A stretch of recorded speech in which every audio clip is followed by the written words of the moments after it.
Заключительный день августовской конференции собрал в актовом зале Назрановского ДК представителей Минобра и все педагогическое сообщество региона. Присутствуют на пленарном заседании и почетные гости, в их числе и глава республики Махмуд Али Калиматов. В начале приветственного слова он обратился ко всем педагогам и поздравил их с началом учебного года. Приветствую всех, кто находится в этом зале. Я неоднократно говорил и хочу повторить еще раз, что будущее республики, будущее в целом страны зависит от поколения, от их образования. Именно вы вкладываете, преподаватели, педагоги, воспитатели, в ребенка то первое мироощущение, которое воспринимает он от вас.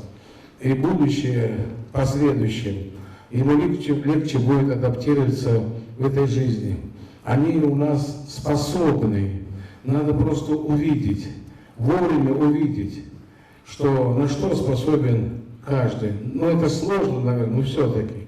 И та программа, которая сегодня есть и разрабатывается, и я думаю, что и наш университет, и научно-исследовательский институт, и особенно переподготовки институт повышения квалификации педагогов.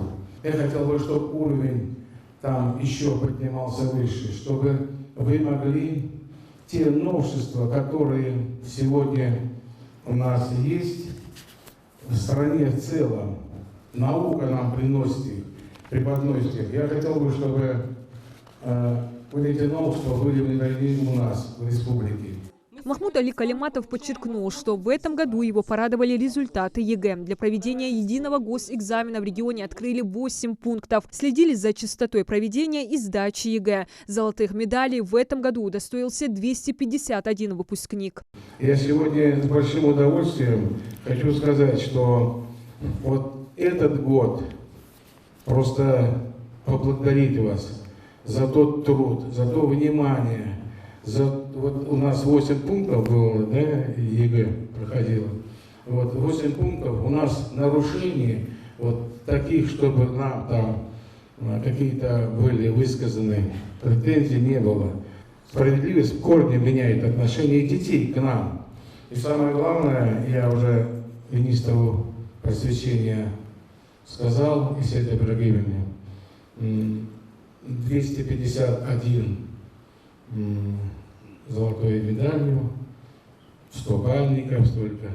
Я говорю, вот год пройдет, вы уж мне, пожалуйста, второкурсников список дайте, кто поступит, а потом обратную связь, чтобы мы получили, куда они поступили.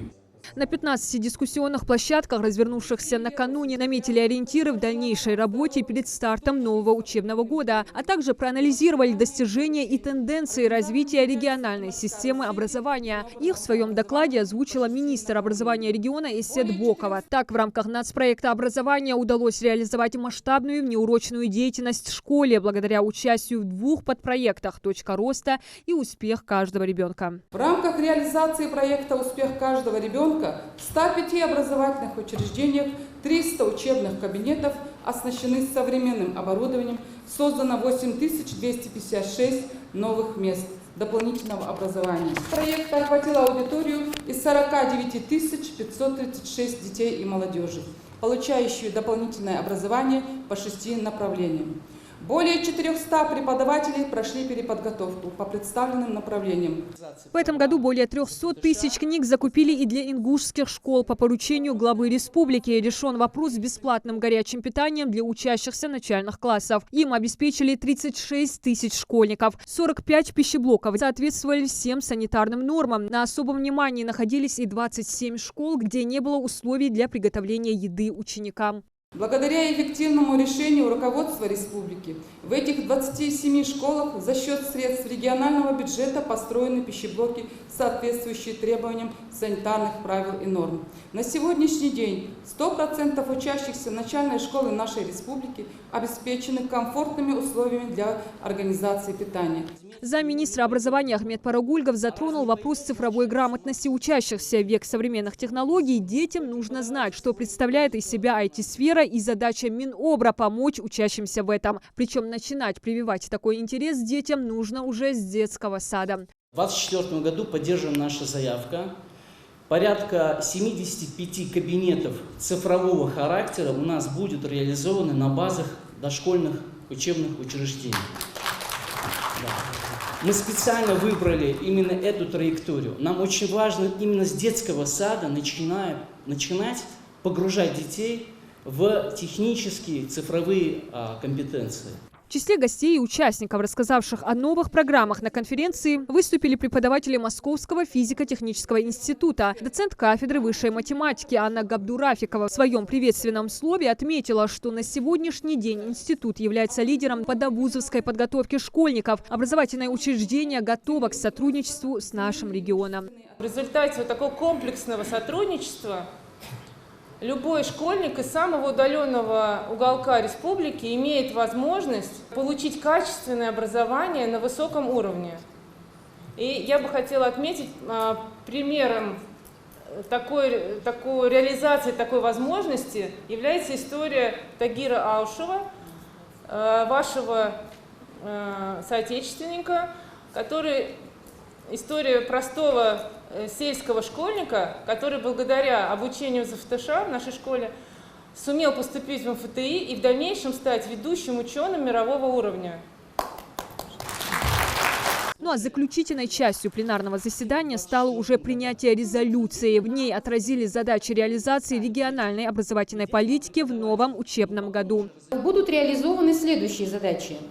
Открытие Центра непрерывного повышения профессионального мастерства педагогических работников с целью повышения квалификации педагогических работников и управленческих кадров. Открытие Центра для одаренных детей. Создание дополнительных 23 центров образования естественно-научной и технологической направленности. Создание в общеобразовательных учреждениях, расположенных в сельской местности, условий для занятия физической культурой и спортом. Уже по традиции на конференции отметили и лучших в своей профессии. Грамоту от главы республики вручили Пятимат Тангиевой. Она работает учителем математики в 9-й Назрановской школе. Такие встречи – это хороший стимул для профессионального роста. Чтобы дети шли в ногу со временем, учитель сам должен обучаться и все время повышать свою квалификацию. Он это может делать самостоятельно, конечно, но в общении с учителями, коллегами из других школ, из других районов, мы знаем, как они воспитывают, как они обучают, какие вопросы ставят перед собой. Можем перенять опыт их решения различных задач. Огромную пользу приносит пленарное заседание. Памятные подарки от Московского физико-технического института получили Махмуд Алимакшарипович и министр образования Эссет Бокова. Образовательные учреждения республики будут работать согласно намеченным на конференции планам уже с сентября. Диана Дударова, Дана Плиева, Асхаб Белакиев. Новости 24.